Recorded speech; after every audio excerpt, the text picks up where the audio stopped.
Okay, today I'm going to talk about a lot of different stuff. A bit longer than my normal uh, clips I've been putting on YouTube, because there's just so many things I want to talk about. First of all, tools. Um, love my Craftsman. Um, this thing has been really handy. It's so adjustable for the torque that it gives. You got a high speed and a low speed. This low speed, nice and slow. High speed, pretty fast. So I really love that Craftsman. I'm not sponsored by them. I'm not sponsored by anybody. I just do this because I love working with wood. It's been a passion since I was in high school, and even though I didn't do a whole lot then and I don't do a whole lot now, I still love it. You can create so many things, whatever you can think of. You can think it, you could build it, and that's what I've discovered. I've built some pretty cool stuff out of wood, workout machinery, just simple stuff. But a lot of the stuff we use, a lot of the wood we use, this is a soft wood, and a lot of times you get these little dings in here, and you get these little nicks, and how do you get rid of those? A lot of times I love this little sander right here, and it'll take that right down, but you got to take it all the way around so that it's not really visible.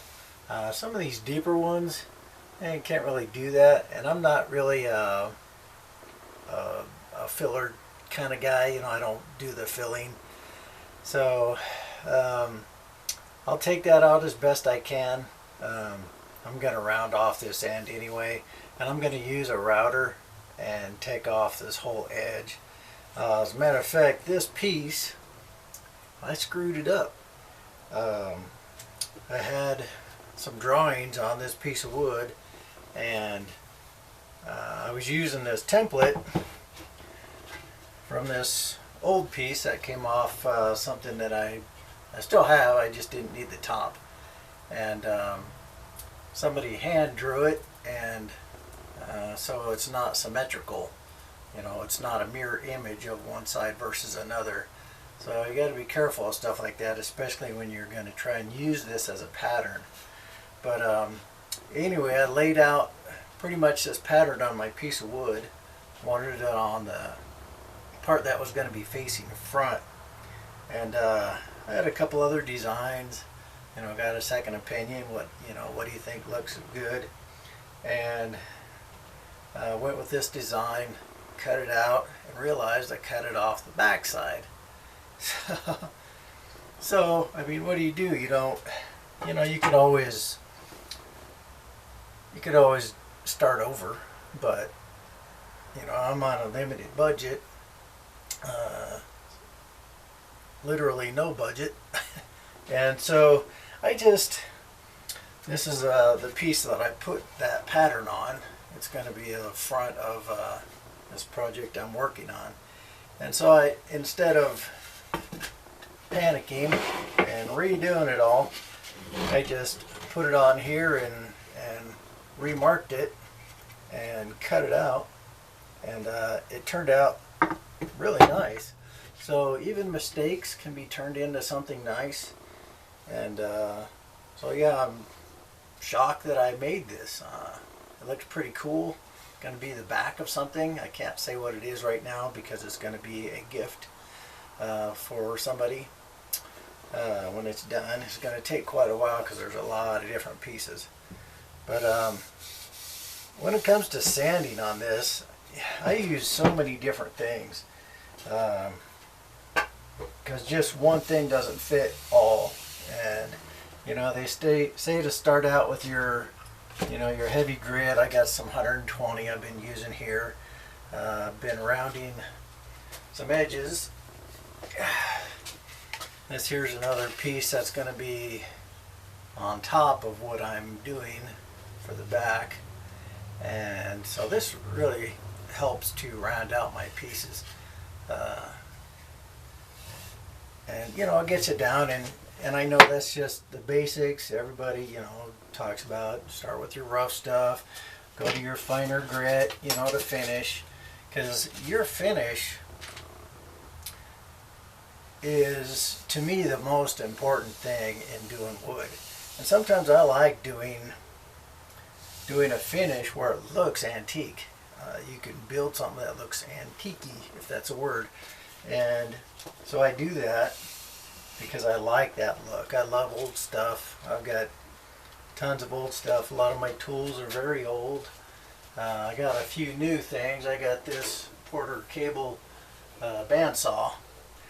Not the greatest, but you know, it works. I'm going to probably get a thicker blade because, you know, in one of my videos you can see it, you know, did one of these things. So I'm going to get a thicker blade at some point, but right now I've only had it maybe a couple months, and I've been using it quite a bit on this this little journey I'm taking, trying to build the most sophisticated thing I've ever built, and I'll show that in a later video. But my table saw is antique. I don't know how old it is. It's probably from the 60s, and it still works great. It's not perfect. That first video I did about going 90, you know, with the guide, that was that old thing. I have an old Craftsman radial arm saws, 10-inch. I use that quite a bit. I got it a couple years ago after my dad passed away, and I've been using it quite a bit. The only thing is, you gotta make sure you use your square and get that thing perfect, or else you're cutting crooked angles. Same with the, I don't know what you call that, the next axis. You gotta get your little T-square in there and make sure that thing is cutting straight up and down this way. It's, you know, there's a lot of little things that make your project that much better. So many times I've rushed through projects and it just doesn't look good. Things don't fit together right, and you get frustrated. And you know what? I do this because I love to do it. You can make whatever you want.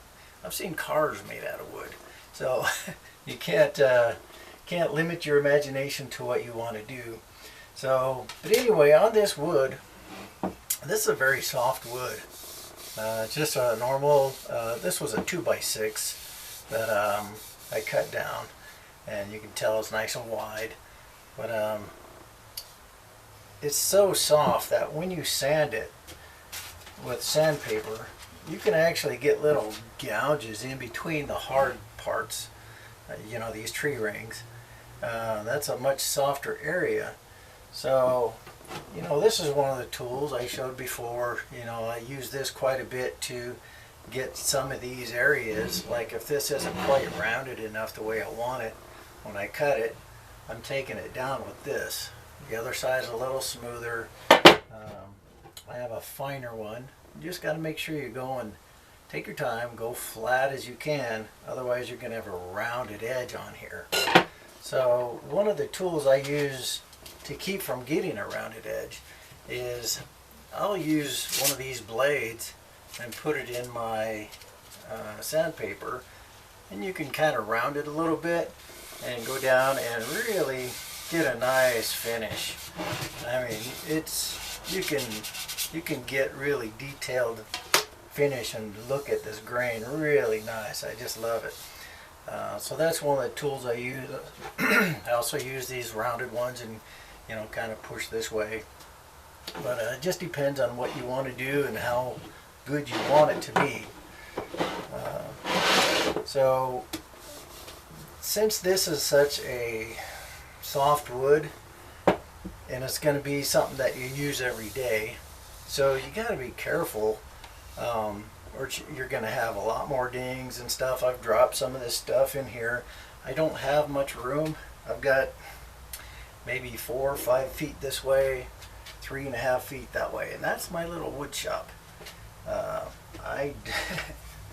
It's mostly for storage. So this is what I have to work with, and it's not going to deter me. Um, Getting up there in age, you know, that kind of slows you down.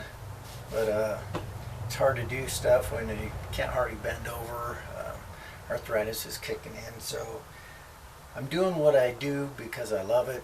It may hurt, but it's better than sitting on my butt and getting grumpy and old, and gonna get old anyway, so might as well do it.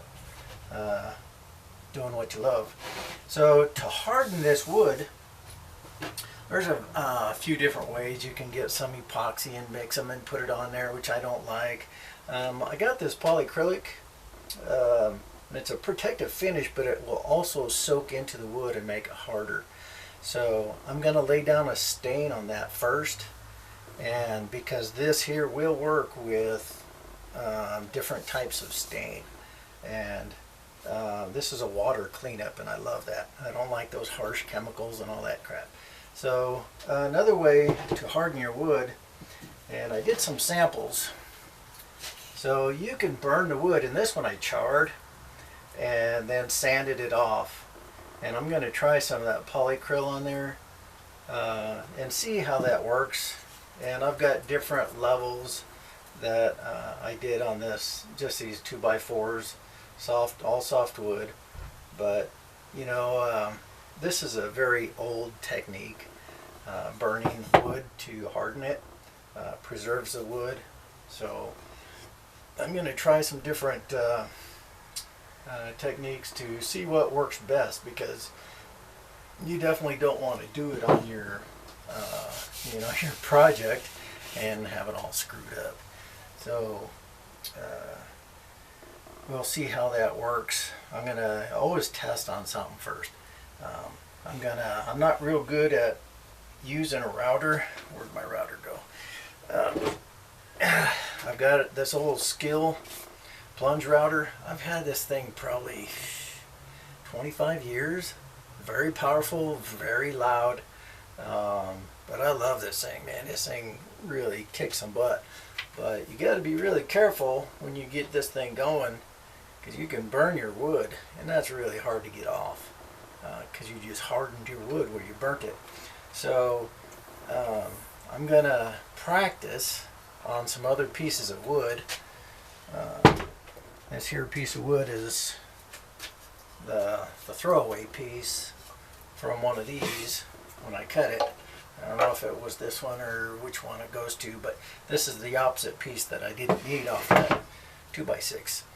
So I'm going to practice on this and see how that comes out, because I've done it so few times over the years that I'm so out of practice.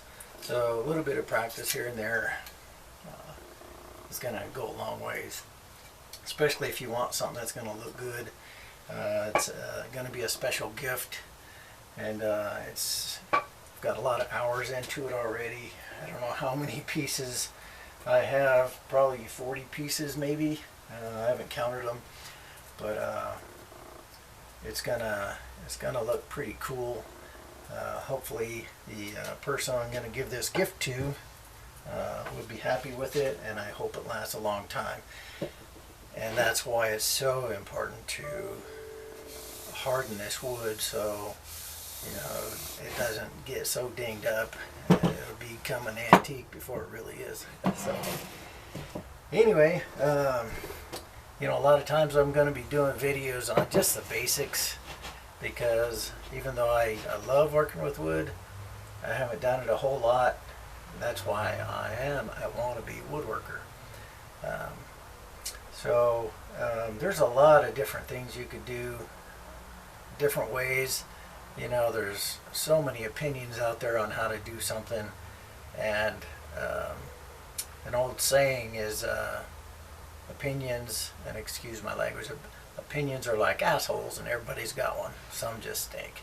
So, and I know that's crude, but that's my humor. So just enjoy what you do, be yourself, have fun. That's the most important thing. Just have fun. Be creative. Let that creative juice flow. And I would have never known I could do something like this, and that, to me, that just looks so cool. I love it. And so I've got 2 of these.